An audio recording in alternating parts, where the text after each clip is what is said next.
The impeachment trial of President Yoon Suk-yeol, which was temporarily paused due to the Lunar New Year holiday, will resume today. The fifth hearing in Yoon's case is expected to feature key witnesses who were involved in the martial law order. For more, we have our Oh Soo-young at the Constitutional Court.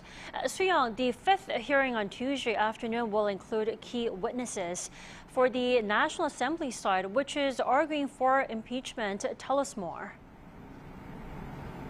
Sure, Dami. So the three witnesses who will be testifying at the court today were key figures involved in executing the martial law on December 3rd, and each of them will be questioned for around 90 minutes, beginning at 2:30 p.m.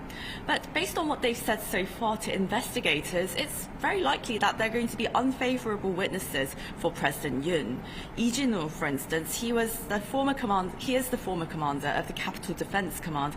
He reportedly claimed that he was ordered by Yoon himself to deploy martial law forces, storm the National Assembly by force, and drag out legislators to stop them from overturning martial law. Oh In-young, former chief of the Defense Counterintelligence Command, is said to have been ordered by former Defense Minister Kim Yong-yeon to arrest certain politicians. And Hong Jang-won, former First Deputy Director of the National Intelligence Service, has said he was informed of the arrests to be made and was told to seize them all this time for a total cleanup by Yoon.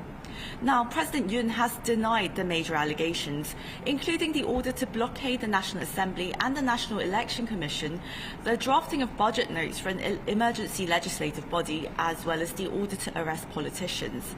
So the hearing this afternoon could feature conflicting testimonies that the President himself would likely try to refute. Well, President Yoon denying all charges and defending himself. Sooyoung, how long do you see this trial stretching on? Well, for now, there are 3 more hearings scheduled until next Thursday, that's February 13th. But it remains unclear for now whether the Constitutional Court will be able to wrap up this case by then, or whether they'll decide to hear from more witnesses, which would obviously inevitably prolong the trial.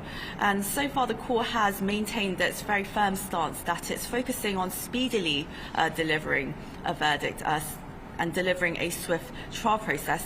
The case also seems less complex compared to former President Park Geun-hye's trial in 2017, which involved 16 hearings and over 30 witnesses, compared to Yoon's 8 hearings and dozen witnesses. So based on the court's current schedule, a verdict could be out by the end of the month or early March, given that it took 10 days to deliver a ruling on Park's trial and 14 days in the case of former President Roh Moo-hyun. But the conflicting testimonies may require more witnesses for cross-checking and verification of whether Yoon directly issued martial law orders, also whether the decrees were unconstitutional, and whether the president had pre-planned the martial law. The President team has applied for more than 24 witnesses, of which the court is still reviewing, and also as Yoon's representatives continue to challenge the court's proceedings, experts say that the trial's procedure could be lengthened. Unlike in former President Park Geun-hye's case, where her defense team did not engage much in legal debates, this time President Yoon's legal team is aggressively contesting legal arguments. Also, the speed of the proceedings is important, of course, but if the trial is rushed too much, leading to a lack of thorough evidence review, that would be a very dangerous outcome. Now, Dami, most experts do believe that the trial would be concluded by mid-April, which is when 2 justices on the bench are set to retire. But Professor Tang, who we just heard from, says that we can't rule out an even longer ruling based on what we've seen so far over the past 4 hearings. I see. Keep us updated during the day, Sooyoung. Thank you for the coverage.